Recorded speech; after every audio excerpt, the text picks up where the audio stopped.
Millions of people from all around the world love fried chicken. In Japan, families have turned ordering American-style fried chicken into a Christmas tradition, embracing it as part of their festive celebrations. In China, where chickens were once revered for their ability to herald daybreak, KFC has emerged as the country's leading fast food chain. And in the United States, African Americans often call fried chicken the gospel bird, reflecting its deep ties to Sunday church culture.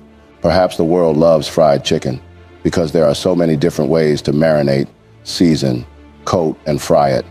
The classic Southern U.S. version is coated in flour or batter and fried crispy. Guatemalan fried chicken is marinated in citrus and spices. Japanese tatsuda age features soy sauce and potato starch. The possibilities are truly endless.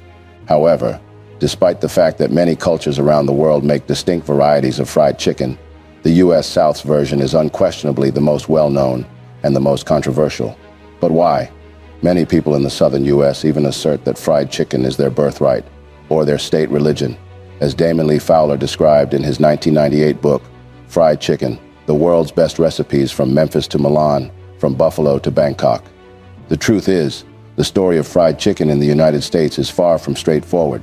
Beloved as it may be, its history is marked by decades of hardship. Join us today on a journey through time as we expose the dark origins and cultural exploitation of fried chicken. Here, we'll reveal how a beloved Southern dish was transformed into a symbol of prejudice, exploring its journey from humble beginnings to controversial media portrayal.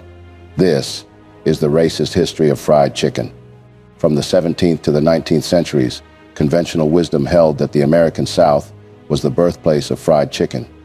Southerners proudly made it a central element of their regional cuisine and claimed that only African Americans, primarily enslaved, could prepare authentic fried chicken. The first widely recognized printed recipe for fried chicken in the U.S. was published in 1824 in The Virginia Housewife, the inaugural regional American cookbook. Authored by Mary Randolph, a white woman from a slaveholding family and a distant relative of Thomas Jefferson, this cookbook marked an important moment in American culinary history. In the book, she wrote the process as follows: cut them up as for the fricassee, dredge them well with flour, sprinkle them with salt, put them into a good quantity of boiling lard, and fry them a light brown. Of course, the dish's history starts much earlier, but this recipe set the fried chicken standard for generations of Southern cooks. Though this recipe was renowned, it was actually the Scottish immigrants who settled in America during the 17th century who introduced the concept of frying chicken to the continent. However, their culinary style leaned towards simplicity and focused primarily on the cooking method rather than thorough seasoning. So what gave Southern U.S. fried chicken its flavor? Food historian Adrian Miller notes that by the 18th century, fried chicken had become a staple among white families in the South. However, the dish reached its transformative potential when West African culinary techniques were introduced to Southern kitchens. But West Africans didn't make fried chicken the same way many Southerners traditionally did. It was more like a fricassee, where chicken was lightly fried and then braised for a much longer time in a seasoned sauce, similar to Senegalese chicken yassa. That said, the forced migration of Africans to the Americas during the transatlantic slave trade inadvertently led to the fusion of two distinct culinary worlds. Enslaved African Americans made fried chicken using recipes provided by their Scottish slaveholders. Over time, however, African American cooks adopted the dish as their own, infusing it with their unique culinary practices. With their expertise in seasoning and frying, they transformed fried chicken from its Scottish origins into a dish that became as emblematic of Southern cuisine as black-eyed peas, cornbread, collard greens, macaroni and cheese, and sweet potato pie.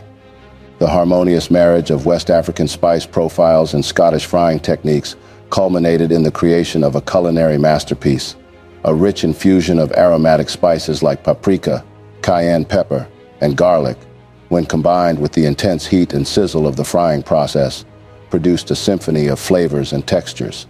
This perfect balance of elements elevated fried chicken from a simple dish to a beloved American classic.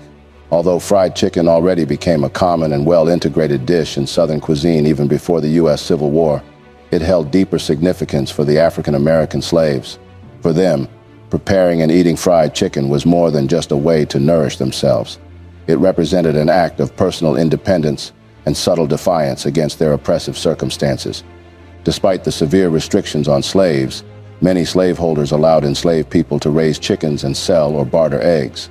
In West Africa, chickens held divine significance and were integral to various religious rituals. The enslaved Africans carried these spiritual practices with them to the Americas.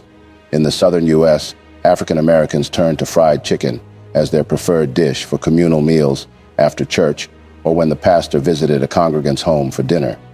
As the esteemed guest, the pastor was served first and given the choicest parts of the chicken, typically the breast, which were referred to as preacher's parts until the 1950s. Given the deep religious significance attached to fried chicken, it's no wonder that its nicknames like Gospel Bird and Sunday Cluck continue to resonate in African American culture. In the 19th century, fried chicken emerged as a path to economic empowerment for many African Americans. Dr. Psyche Williams Forson, in her groundbreaking book, Building Houses Out of Chicken Legs, Black Women, Food and Power, reveals how the town of Gordonsville, Virginia, with its population of 900, earned the title of the fried chicken capital of the world during the latter half of the 1800s. Gordonsville was a key stop on two railroad lines during the Civil War, but at that time, the trains lacked dining cars. According to Dr. Psyche Williams Forson, when weary train passengers arrived in Gordonsville, these black women quickly provided a variety of foods, including fried chicken. Since fried chicken traveled well before the advent of refrigeration, white passengers often purchased it from African American cooks through open train windows. Entrepreneurial vendors flourished in the South and beyond, with fried chicken playing a crucial role in helping many African Americans relocate and build their own homes, reflecting the theme of Williams Forson's book. In the 20th century, fried chicken became increasingly visible, yet its portrayal was deeply flawed. Newspapers and magazines in the southern states began to showcase advertisements aimed at white audiences, presenting fried chicken as a hallmark of Southern hospitality.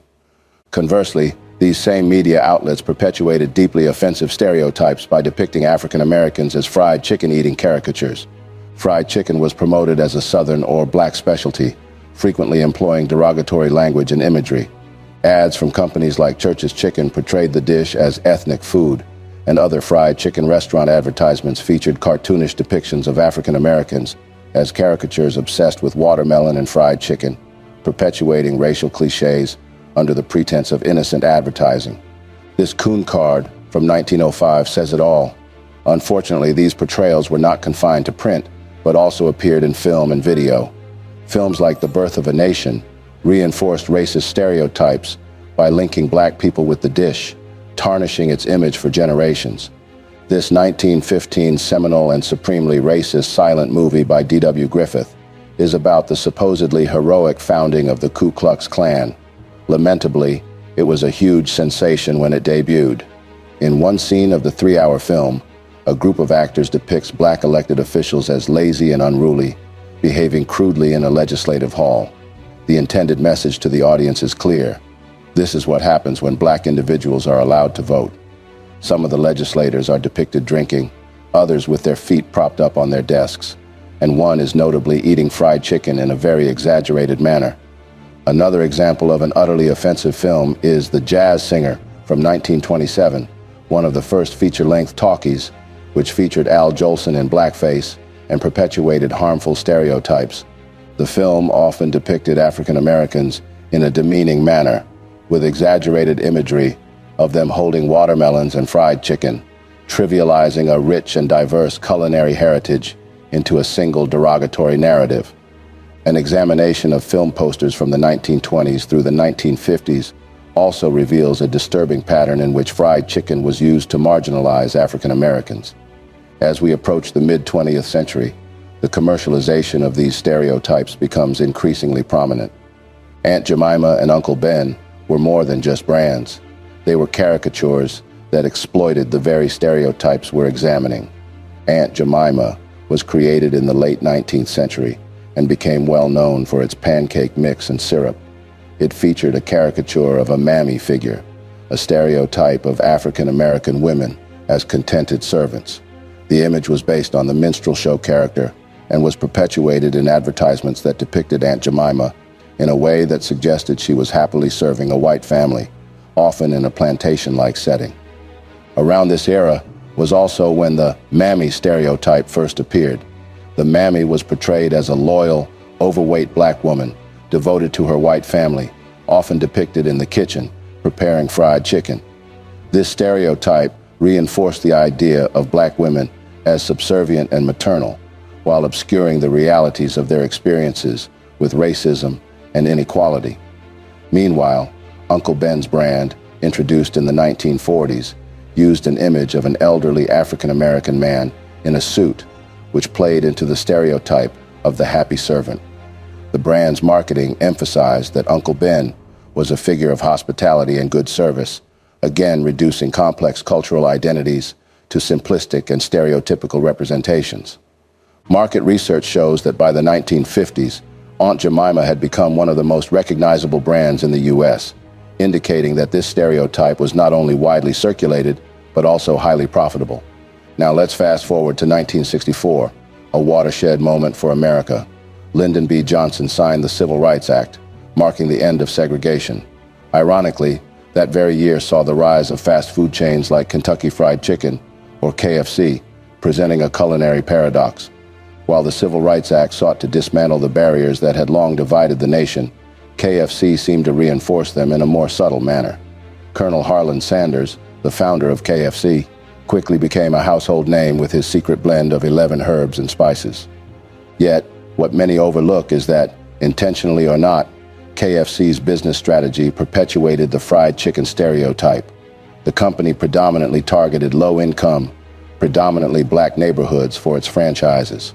This choice not only capitalized on, but also further entrenched the racial and socioeconomic associations with fried chicken, subtly reinforcing the very divides the Civil Rights Act aimed to eliminate.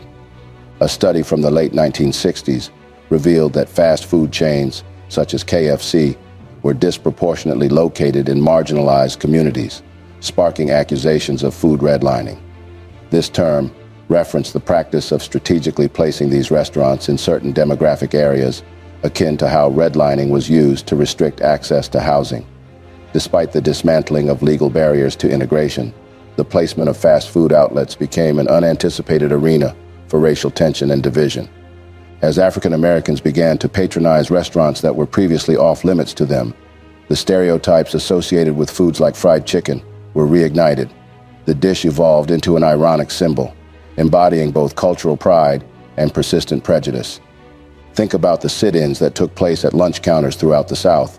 Although these acts of civil disobedience aimed to dismantle segregation, the choice of food ordered carried a significant political message. By ordering fried chicken in establishments that had once been exclusively white, individuals made a statement of reclamation and defiance against the entrenched stereotypes. Civil rights leader Malcolm X spoke on how food was often weaponized to keep communities marginalized. In his speeches, he pointed out how even after the Civil Rights Act, the stereotypes associated with foods like fried chicken continued to perpetuate inequality and division. As we move into the present day, the global presence of fried chicken is unmistakable. From Seoul to Sydney, Nairobi to New York, the dish has won the hearts and appetites of people everywhere. International chains like KFC have established a presence in 145 countries and territories. However, even as it enjoys worldwide popularity, fried chicken still carries the weight of its historical baggage. Fusion dishes like Korean fried chicken and Japanese karaage showcase the global adaptations of this beloved dish. However, while the chicken has flown the coop, it hasn't entirely escaped its historical cage. The stereotypes that once defined it have merely been obscured, now lingering beneath the veneer of globalization and culinary innovation. Let's turn the spotlight onto some modern culinary trailblazers. Chefs like Marcus Samuelsson and food critics like Soleil Ho are actively working to confront and dismantle the stereotypes associated with this cherished dish. Samuelsson, through his restaurant Red Rooster in Harlem, pays tribute to traditional flavors while skillfully navigating away from racial cliches. Meanwhile, Ho uses her writing and critiques to provoke meaningful discussions about food and identity. This new wave of chefs and critics isn't merely serving up tasty fried chicken. They're crafting a new narrative that acknowledges the dish's intricate history without being constrained by it. Truly, the story of fried chicken is a profound story of cultural fusion, survival, and resilience.